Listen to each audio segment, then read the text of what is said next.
Halo sahabat Nusantara. Saat ini saya dan keluarga berada di kota Denpasar, Bali.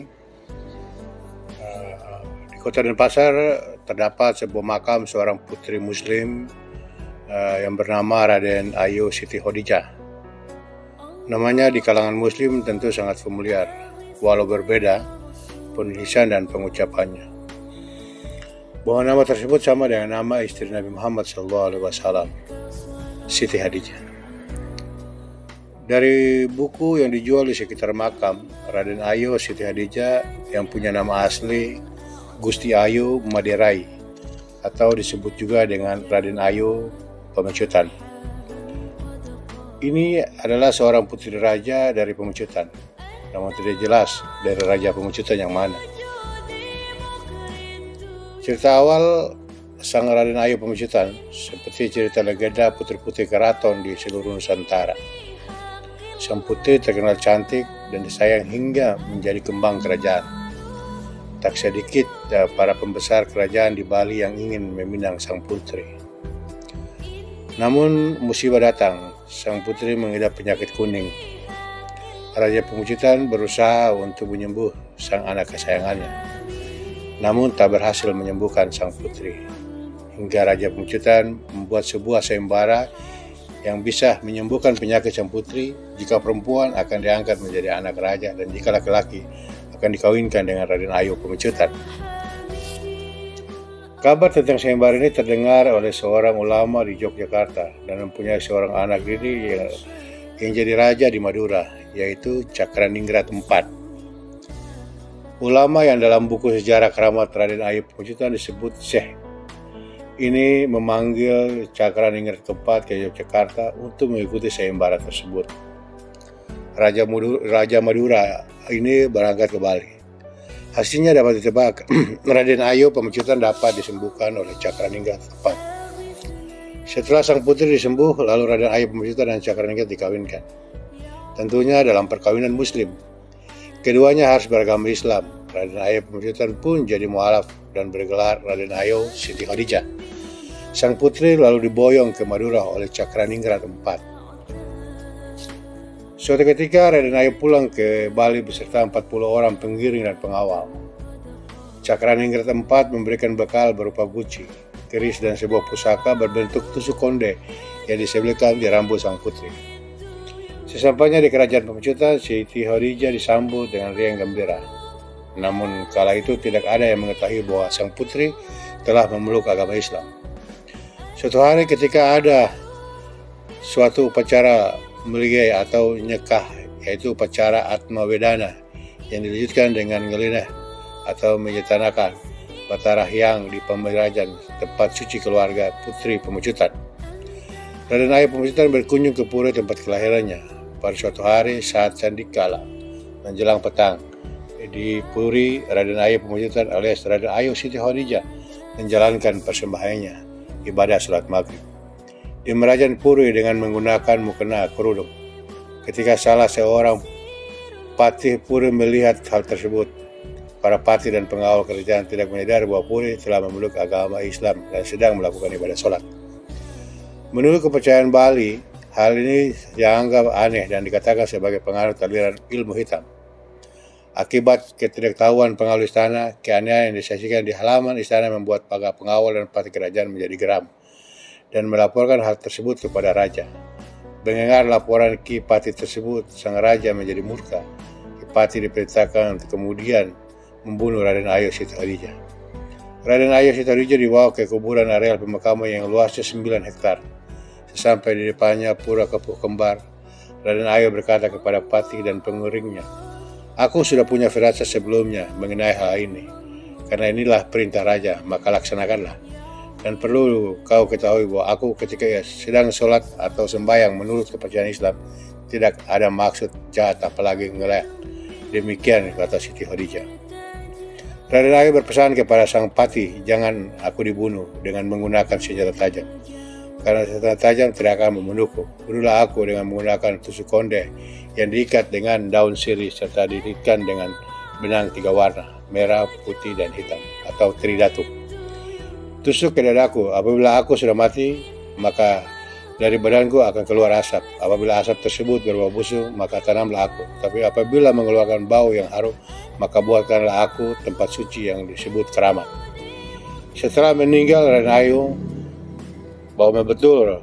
Dari badannya keluar asap dan ternyata bau yang keluar yang sangat harum. Peristiwa ini sangat mengejutkan para pati dan pengawal. Perasaan dari para pati dan pengawal menjadi tak menentu. Ada yang menangis. Sang raja menjadi sangat menyesal dengan keputusan beliau. Jenazah Raden Ayu dimakamkan di tempat tersebut di sebuah tempat suci yang disebut keramat, sesuai dengan permintaan beliau menjelang dibunuh. Untuk merawat makam keramat tersebut ditunjuklah Gede Sadana Glogor yang saat ini menjadi kepala urusan istana di Puri Pemecutan. Demikian kisah yang dapat kami sampaikan dalam perjalanan saya bersama keluarga kali ini. Terima kasih dan sampai jumpa.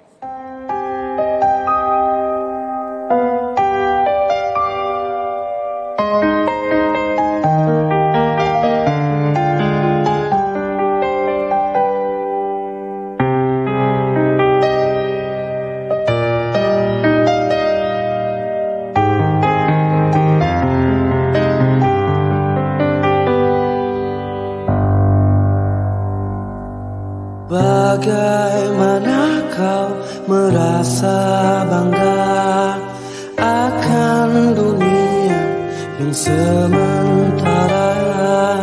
Bagaimanakah bila semua hilang dan pergi meninggalkan dirimu?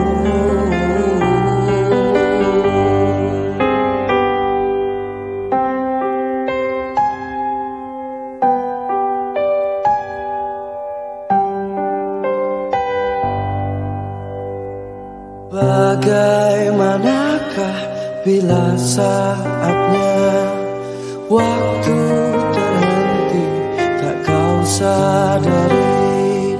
Masihkah ada jalan bagimu untuk kembali mengulang ke masa lalu?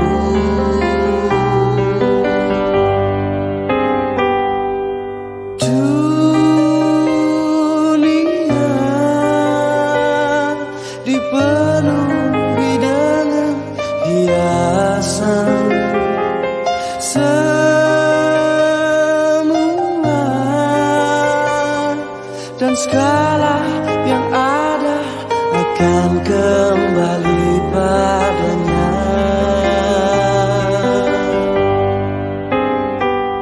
Bila waktu telah memanggil, teman sejati hanyalah amal. Bila waktu telah terhenti, teman sejati tinggallah sepi.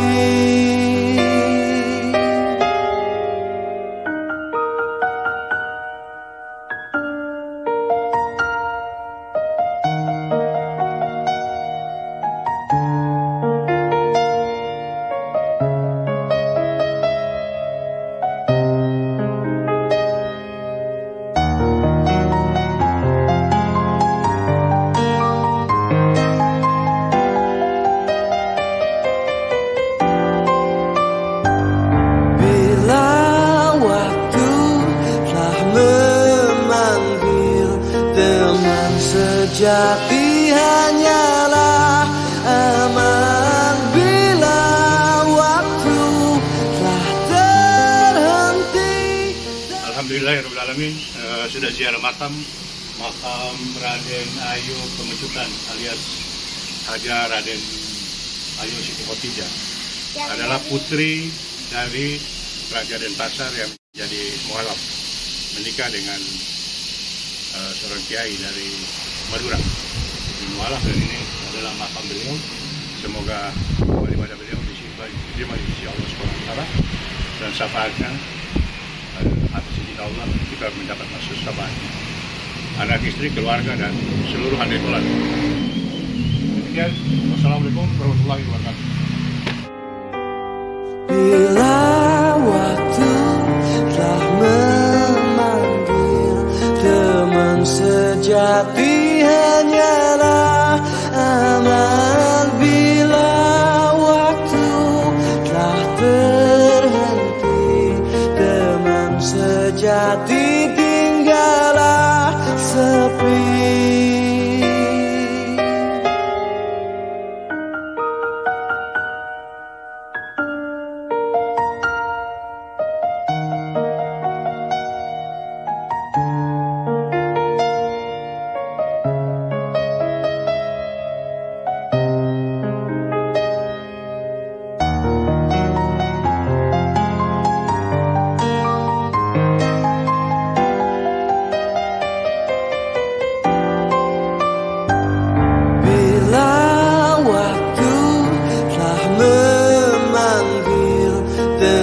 Sejati hanyalah aman bila waktu telah terhenti. Teman sejati